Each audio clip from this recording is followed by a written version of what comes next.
Welcome to Inside News. This is Jyoti. Let's dive into the details. At the inauguration of the Parliamentarians' Car Rally 2025 held at the Constitution Club of India, Union Minister Ram Mohan Naidu Kinjarapo expressed his happiness at attending the event. He noted that this rally is held annually and emphasized the importance of road safety, calling it a top priority for the country. He highlighted Prime Minister Modi's repeated statements on the issue, stressing that every citizen must act with a moral discipline while travelling on the roads. Travelling by road. We are very happy to be attending the inauguration of Parliamentarians Car Rally organized by Constitution Club and JK Tyre. This is an event which has been continuously being done every year under the guidance of Rajiv Pratap Rudy ji, and I feel road safety is a top priority for the country today. And in fact, our Honorable Prime Minister Narendra Modi ji has spoken about this on numerous occasions and how each and every citizen of this country should step up and be morally disciplined when he is travelling by road. We are losing almost 1,80,000 people every year. This is the statistic from last year, that 1,80,000 people have lost their lives.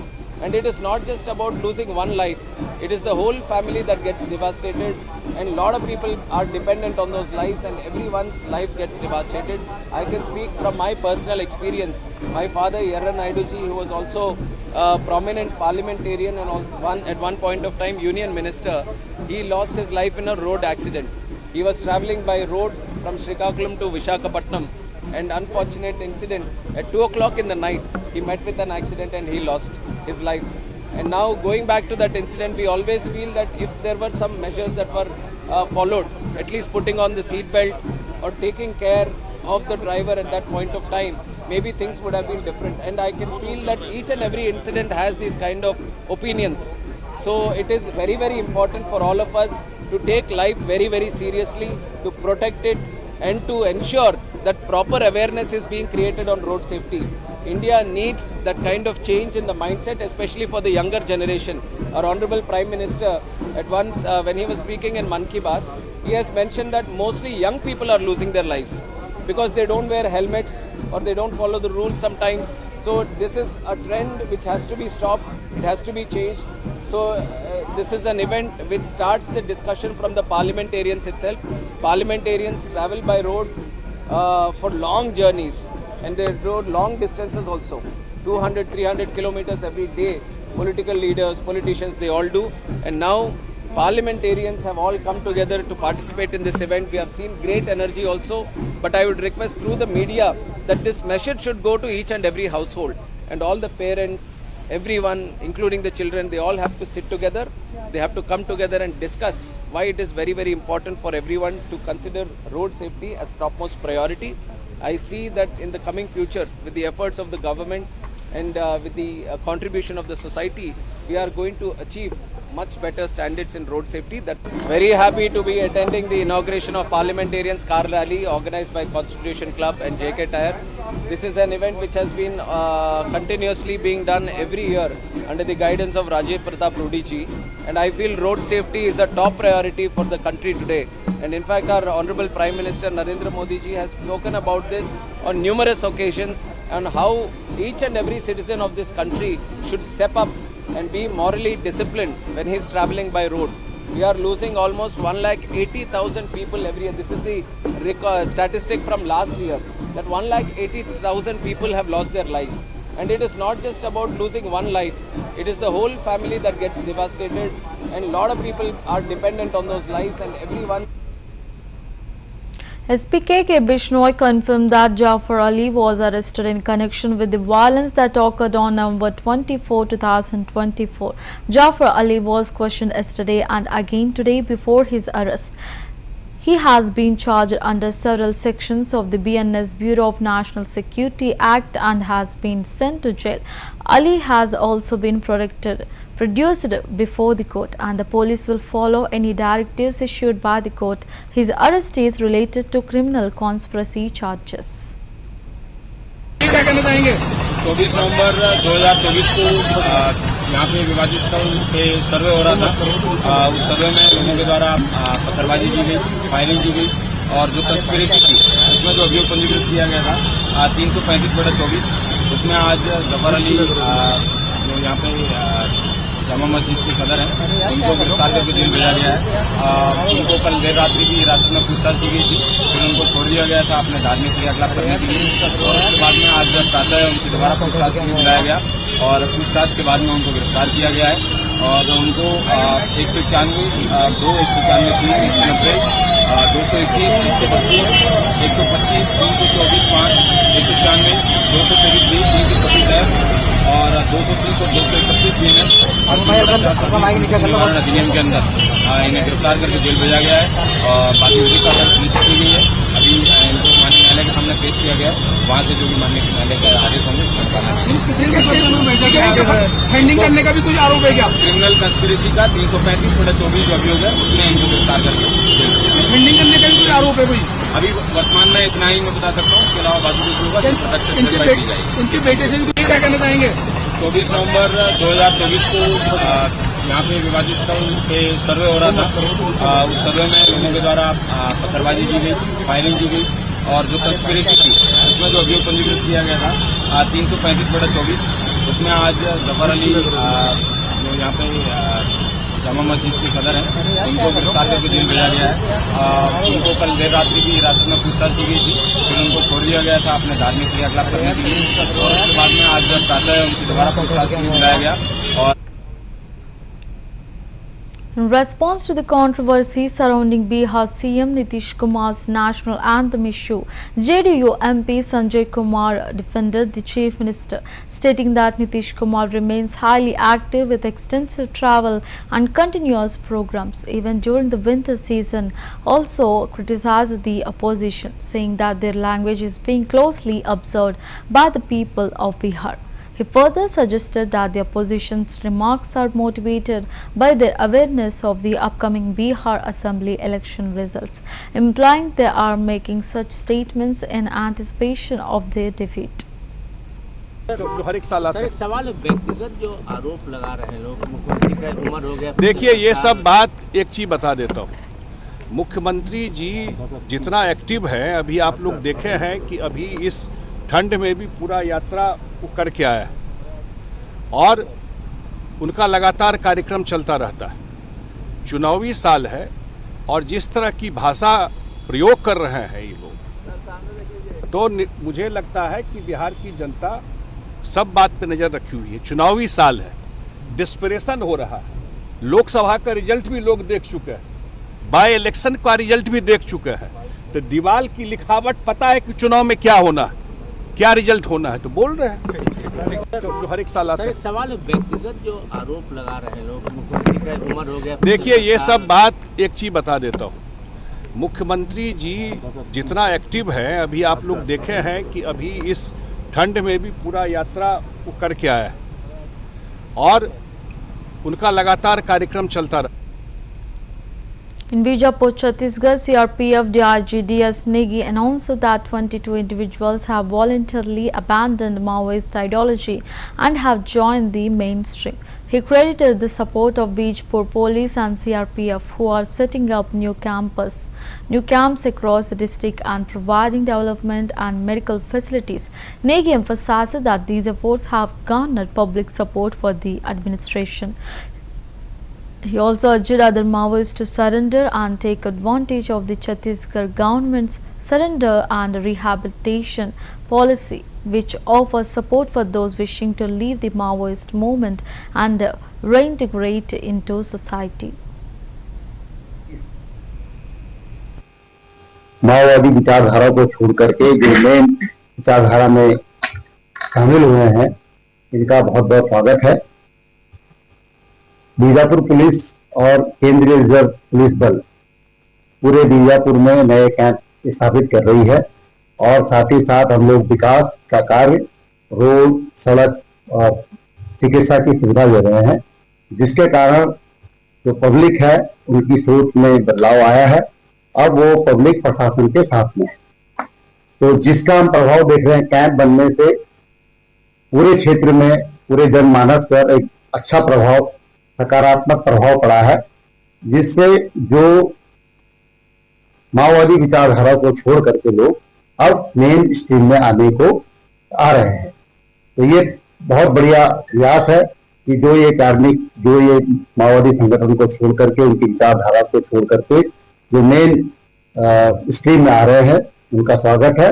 और आपके माध्यम से फिर मैं सभी को माओवादी जो विचारधारा में सम्मिलित है, उनसे मैं ये आग्रह करूंगा कि वे उस विचारधारा को छोड़ करके और जो छत्तीसगढ़ सरकार की आत्मसमर्पण और पुनर्वास नीति है वो बहुत बढ़िया है, उसके तहत आत्मसमर्पण करें और उसका लाभ उठाएं ताकि देश के विकास में हम लोग एक साथ आगे बढ़ सके। तो ये जिन्होंने भी ये आत्मसमर्पण किया है, स्वेच्छा से किया है और ये बहुत सराहनीय प्रयास है और एक अच्छा कार्य। आज 22 माओवादी विचारधारा को छोड़ करके In Patna, Bihar, Governor Arif Mohammad Khan emphasized the significance of remembering the sacrifices made by soldiers for India's independence. He stated occasions like this remind us that so many of our soldiers laid down their lives for our independence. The meaning of independence is not limited to freedom from foreign rulers, but also understanding our glorious heritage. It is our commitment to work towards making this heritage more glorious. के मौके होते हैं जो हमें याद दिलाते हैं कि हमारे कितने सेनानियों ने अपने प्राण निछावर किए हमारी आज़ादी के लिए। और आज़ादी का मतलब केवल विदेशी शासकों से मुक्ति नहीं है, बल्कि अपने आप को पहचानना भी है कि हम क्या है, हमारी विरासत क्या है और उस गौरवशाली विरासत को दोबारा उससे भी ज्यादा और गौरवशाली बनाने के लिए हम काम करेंगे, हमारा दायित्व है। याद करने की जरूरत है। ये ऐसे मौके होते हैं जो हमें In Karnal, Haryana, Chief Minister Naib Singh Sahni addressed the 3-day Mega Sabji Expo 2025. Stating this 3-day Mega Sabji Expo 2025 has been organized here in Karnal. Such fairs provide an opportunity for farmers to learn about new technologies. They benefit from increasing their income in the crop cycle. We have also decided to open 3 new centers of excellence in Haryana. We are making efforts in this regard and our farmers are also getting involved in it continuously. Ram Ram. क्या नई किसान बागवानी के किसानों को, खासकर हरियाणा के किसानों को नई उम्मीद है गन्नौर मंडी बनने के बाद, क्या देखते हैं? देखिए, ये 3 दिवसीय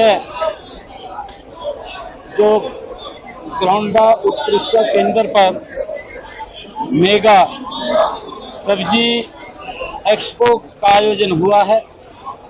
इस प्रकार के जो मेले लगते हैं उनका किसानों को नई नई तकनीक जानने का, उसके नज़दीक जाने का, उसको सीखने का ये मौका मिलता है और इससे हमारे किसान लाभान्वित होते हैं, उनकी इनकम बढ़ती है, उनका जो लाभ है उसका फसल चक्कर के अंदर उसको लाभ मिलता है और सरकार भी इस प्रकार से हमने अभी बागवानी के क्षेत्र के अंदर भी एक बड़ा बजट इसके अंदर बढ़ाया है ताकि हमारा किसान इस बागवानी हॉर्टिकल्चर के अंदर और ज़्यादा जुड़े और वो धान और गेहूं के इस फसल से बागवानी की तरफ बढ़े, जिससे कि उसकी इनकम हो।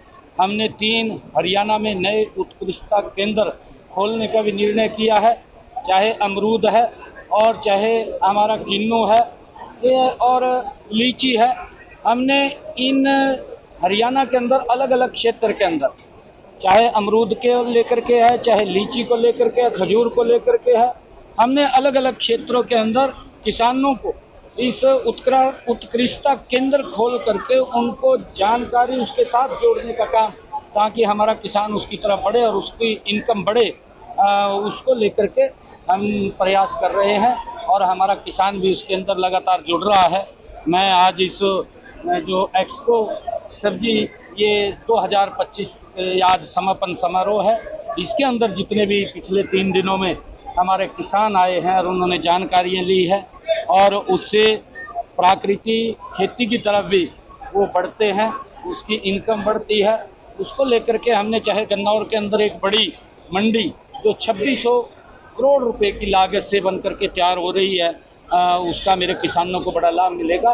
तो इस प्रकार के बाजार भी हम खड़े कर रहे हैं ताकि किसान को कोई दिक्कत समस्या ना आए और इस जो उत्कृष्टता जो ये सब्जी एक्सपो 2025 का ये आयोजन हुआ है, इसके लिए मैं सभी अधिकारियों को भी और आयोजकों को भी और जो लोग यहाँ पर आए हैं जिन्होंने बहुत कुछ देखा है सीखा है, उन सबको भी बहुत बहुत बधाई और शुभकामनाएं देता हूँ।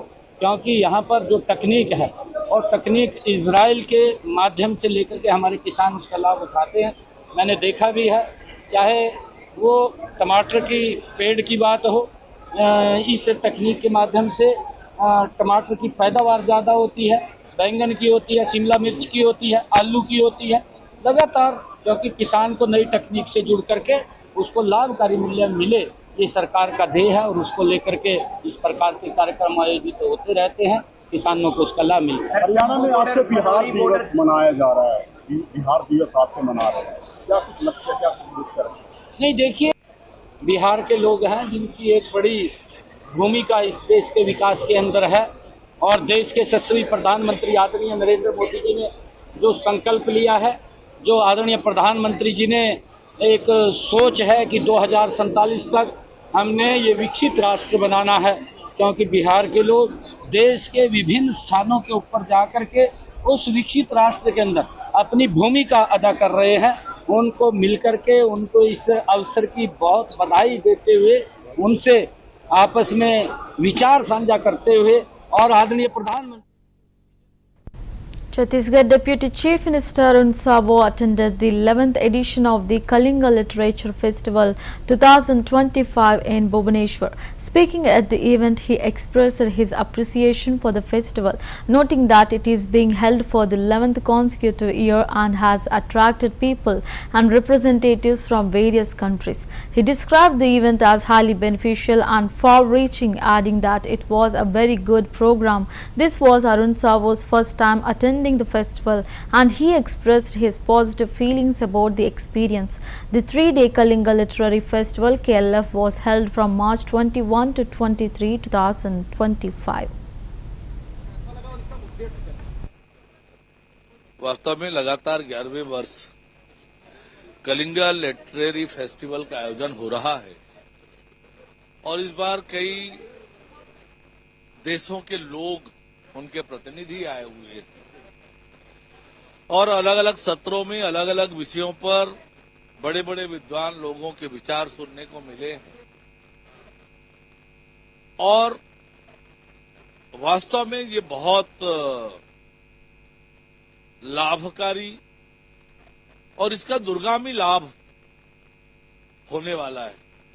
जब इतने देशों के लोग एक साथ इकट्ठे होकर अलग अलग विषयों की चर्चा करें तो निश्चित रूप से ये बहुत अच्छा कार्यक्रम रहा। मैं पहली बार आया हूं, आकर बहुत अच्छा लगा, बहुत आनंद आया। Delhi BJP President Virendra Sachdeva spoke about the upcoming Delhi Budget 2025, stating the upcoming budget will be for the people and it will have all the promises which we made in the Sankalp Patra.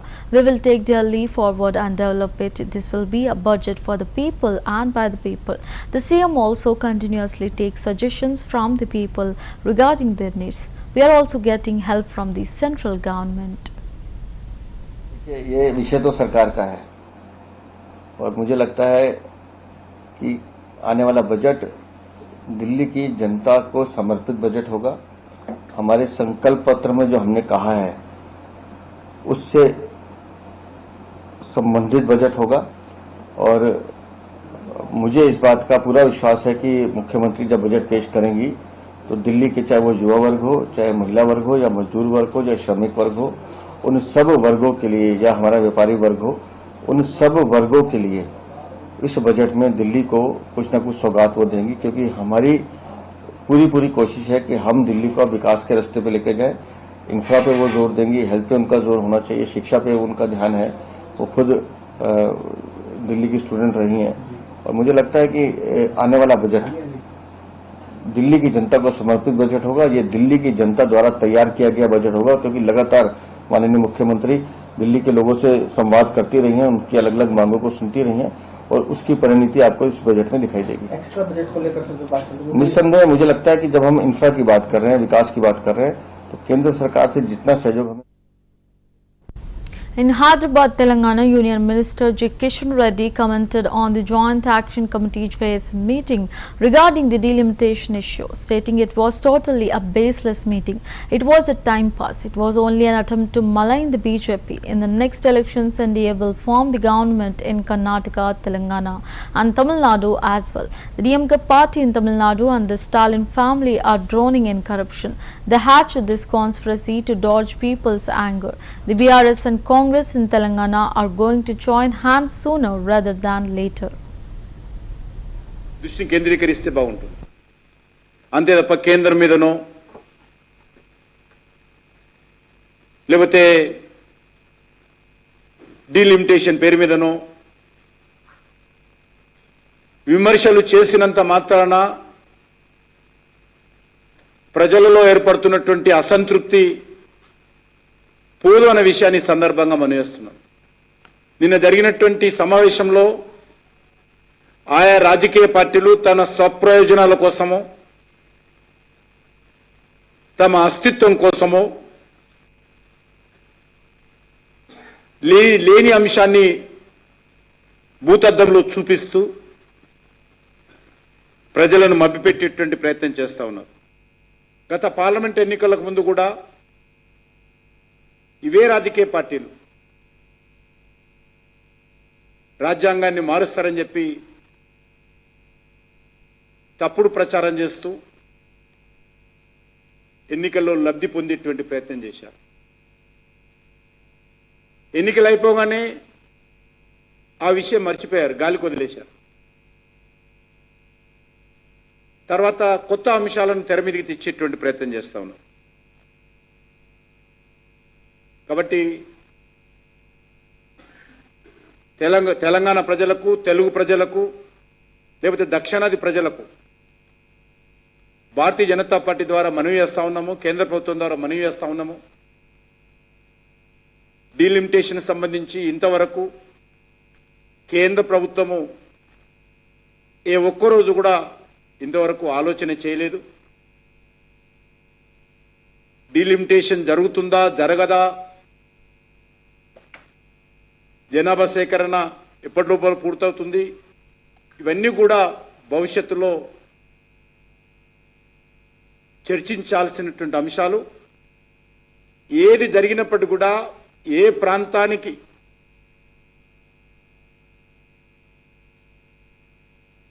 ఒక బియ్యం గింజంతా కూడా